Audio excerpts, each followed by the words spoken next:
क्या आपने कभी किसी रिश्ते में ऐसा फील किया है कि इस सिचुएशन में आपको इतना दर्द मिल रहा है जितना तो ये सिचुएशन डिजर्व भी नहीं करती?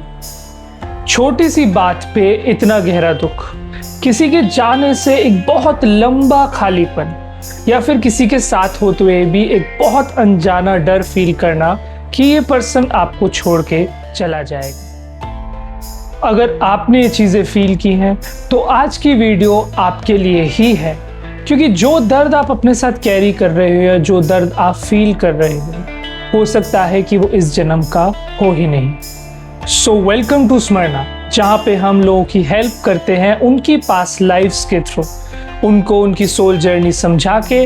और आज हम डिस्कस करेंगे कि क्यों आपकी प्रेजेंट लाइफ के रिलेशनशिप्स की सफरिंग आपकी पास्ट लाइफ से आ रही है।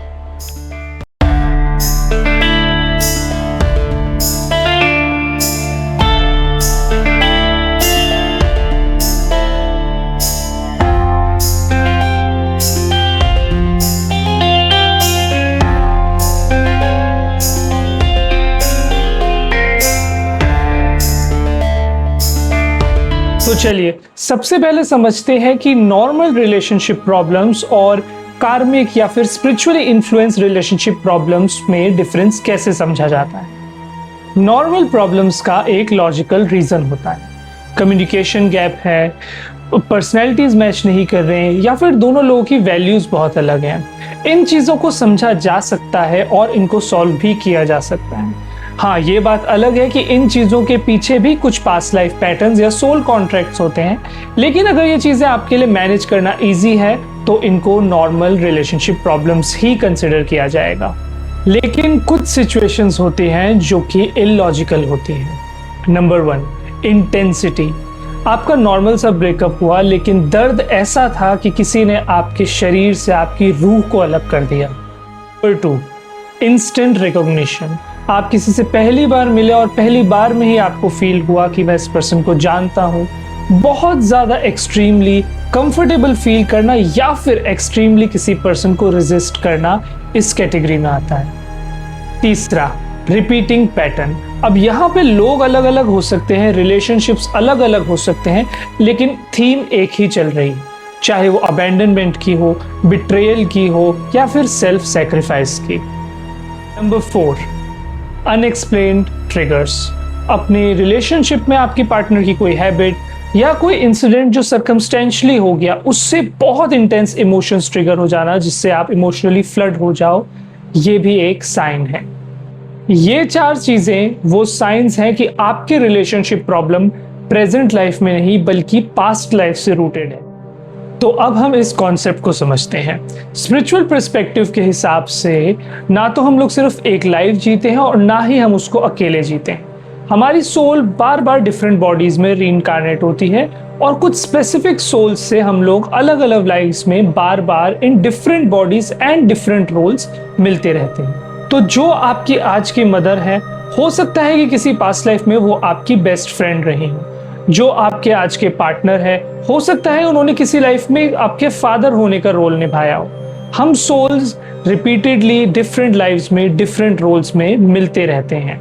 ये सारी सोल्स जिनसे आप बार बार अलग अलग लाइफ्स में मिलते रहते हो, आपके सोल ग्रुप का हिस्सा होती हैं। सोल ग्रुप की सोल्स बार बार एक दूसरे से मिलती रहती हैं अलग अलग पर्पसेस के लिए, चाहे वो कार्मिक डेब्ट्स को क्लियर करना हो, या फिर एक दूसरे को सपोर्ट करना हो, एक दूसरे की ग्रोथ में हेल्प करानी हो, या फिर कोई डिवाइन पर्पस फुलफिल करना हो। सोल्स इवन एक दूसरे को डीपर लेसन सिखाने के लिए और अपने इमोशंस को एक्सप्रेस करने के लिए भी मिलती है।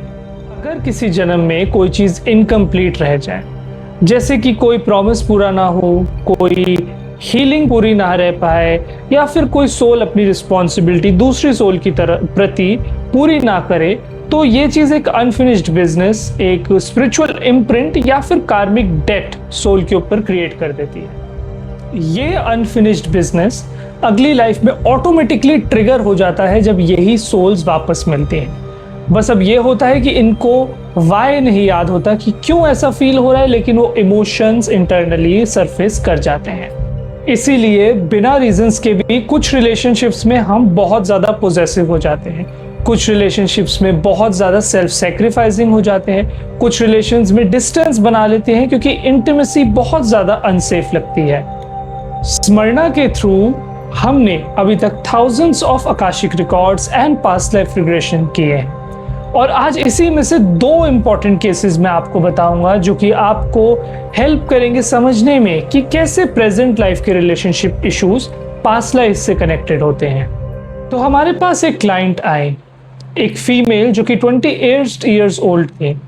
वो एक बहुत अच्छे रिलेशनशिप में थी, उनका पार्टनर बहुत केयरिंग था, कोई भी रेड फ्लैग्स नहीं थे और एक बहुत ही ज़्यादा हेल्दी रिलेशनशिप था। लेकिन उनको हर कुछ महीने में बहुत ज़्यादा स्ट्रॉन्ग पैनिक अटैक्स आते थे और साथ में एक बहुत ही ऑमिनस फीलिंग आती थी कि उनका पार्टनर उनको छोड़ देगा।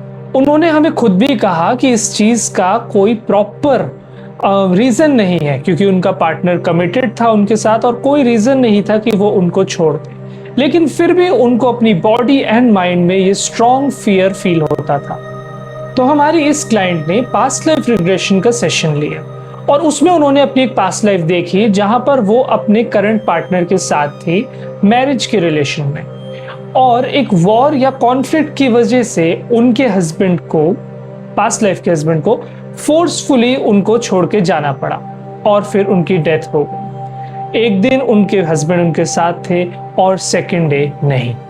इस चीज ने उनकी सोल के अंदर एक बहुत ज्यादा स्ट्रॉन्ग स्पिरिचुअल इम्प्रिंट डाल दिया और इसीलिए प्रेजेंट लाइफ में जब वो इसी सेम पार्टनर से, इसी सेम सोल से वापस मिली, रोमांटिक रिलेशनशिप में आई, तो ये फीलिंग भी अपने साथ वापस आ गई कि वो इनको किसी दिन छोड़कर चले जाएंगे।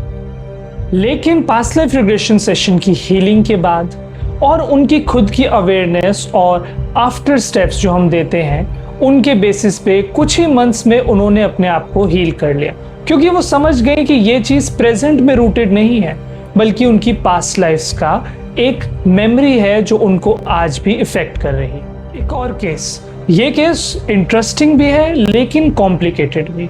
हमारे पास एक कपल आया जो कि शादी के बाद से ही कॉन्स्टेंटली एक दूसरे से फाइट करते रहते। फाइट के रीजंस यही रहते थे कि पावर डायनेमिक्स में इशू था, एक को कुछ ज़्यादा फ्रीडम चाहिए थी और दूसरा कुछ ज़्यादा ही कंट्रोल करने में लगा हुआ था। तो हमने इस कपल का आकाशिक रिकॉर्ड्स एक्सेस किया और हमें बहुत सारी लाइव्स मिली जहाँ पे इन दोनों ने एक दूसरे को हर्ट किया।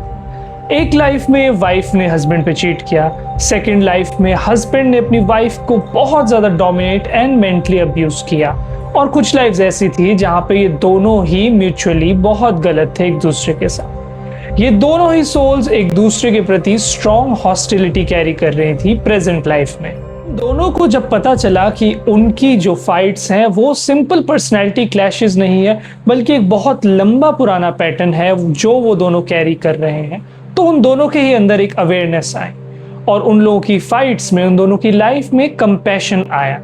दोनों एक दूसरे के साथ ज़्यादा रिस्पेक्टफुल हुए, सब ने अपने अपने पर्सनल एस्पेक्ट्स पे काम किया और आज वो दोनों एक हेल्दी और हैप्पियर मैरिड लाइफ गुजार रहे हैं। इस वाले कपल का रिलेशन बहुत स्ट्रांगली कार्मिक था और ये चीज़ भी समझना ज़रूरी है कि कार्मिक रिलेशन बैड रिलेशनशिप्स नहीं होते। ये वो रिलेशनशिप्स होते हैं जहाँ पे हमको कुछ ना कुछ स्पेसिफिक पर्पस अपने उस रिलेशनशिप, अपने उस कनेक्शन के साथ फुलफिल करना होता है। जैसे इस केस में उन दोनों को ही एक दूसरे के साथ हीलिंग करनी थी और एक दूसरे को एक हैप्पियर और हेल्दियर लाइफ गुजरवाने में हेल्प करनी थी। अब एक मेजर सवाल आता है कि अगर आपको लगता है कि आपका प्रेजेंट लाइफ का जो रिलेशनशिप है वो पास्ट लाइफ से इफेक्ट हो रहा है तो आप क्या करो। Step 1, observe without judgment. जब भी आपको अपने पार्टनर के साथ या रिलेशनशिप में कोई स्ट्रॉन्ग इमोशनल रिएक्शन आए तो अपने आप से पूछिए कि क्या ये रिएक्शन जो सिचुएशन है उसके प्रोपोर्शनेट है। यही अवेयरनेस सबसे पहला स्टेप है समझने के लिए। अगर आपके इमोशनल रिएक्शंस सिचुएशन से प्रोपोर्शनेटली मैच नहीं करते, अक्सर बहुत ज़्यादा हैं, आप कंट्रोल करते हो फिर भी ज़्यादा हैं, तो समझ जाइए कि ये चीज़ पास्ट लाइफ से लिंक हो रही है। Step 2, identify your pattern. अगर आपके साथ एक ही इमोशनल पैटर्न बार बार अलग अलग डिफरेंट पार्टनर्स के साथ रिपीट हो रहा है तो ये चीज़ पर्सन की या किसी स्पेसिफिक पार्टनर का इश्यू नहीं है, ये एक पैटर्न है जो आपके साथ कैरी कर रहा है। तो अपने प्रीवियस रिलेशनशिप्स को, करंट रिलेशनशिप को एनालाइज करिए, क्या कोई चीज़ है जो कि बार बार रिपीट हो रही है? अगर हाँ, तो ये चीज़ भी पास्ट लाइफ का कोई लिंक हो सकती है।